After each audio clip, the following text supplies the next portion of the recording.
Is the Second Amendment just for muskets? You might be asking yourself if you're an idiot.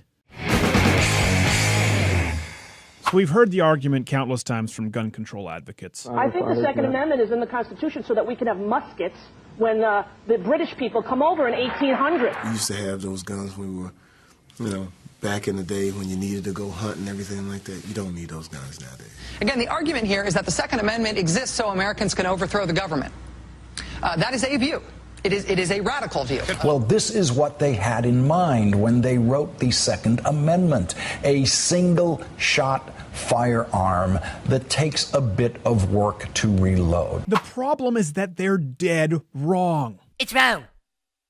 It's wrong! We'll get to all of the pre-Constitution assault weapons that already existed in a second, but firstly, to accept this premise, you would have to believe that the Founding Fathers were so stupid they had never, ever, ever witnessed nor anticipated any kind of technological advancement in weaponry whatsoever. The right to keep and bear arms shall not be infringed. What if guns get, way bigger than today? Well, I hadn't thought about that. Believe it or not, weapons have evolved since the beginning of mankind. Rocks became sharper rocks became clubs, clubs became swords, swords became guns, etc., etc. Also, quick irony alert, many of the filthy hipsters trying to take away your Second Amendment rights are doing so by exercising their First Amendment right, written long before their iPhones. Send. But finally, the good stuff, the guns.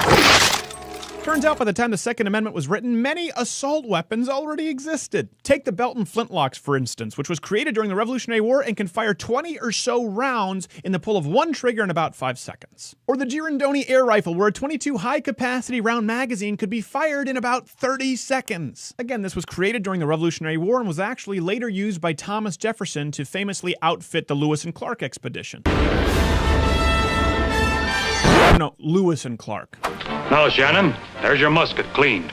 Now you clean mine. Or even the Puckle gun, an early Gatling gun that was developed over 60 years before the Revolutionary War. Heck, even the pepper box revolvers could hold over 20 rounds and were developed hundreds of years before the Constitution. By the way, not only were the Founding Fathers aware of these guns, they were fans, for crying out loud. And the Second Amendment didn't just apply to guns, but full-on artillery. Here's a letter of marque and reprisal signed by President Madison for a privately owned ship carrying cannons that was authorized to attack enemy shipping. These were not muskets, and the Founding Fathers didn't give no craps. They were the action heroes of their day. Go ahead. Make my day. Your disease, and I'm the cure. Hasta la vista, baby. It's time to party. Tea party. Pinky up!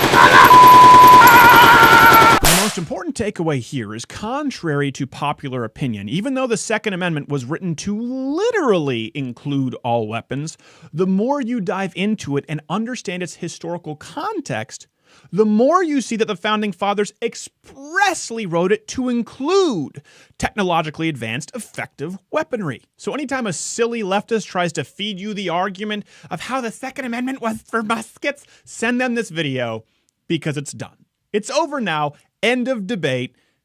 Stop trying to misinform America, you filthy hippies. If you like this video, subscribe or watch my previous installment on the Second Amendment. If you do these things, I won't shoot you. If you like this video, subscribe. If you like this video,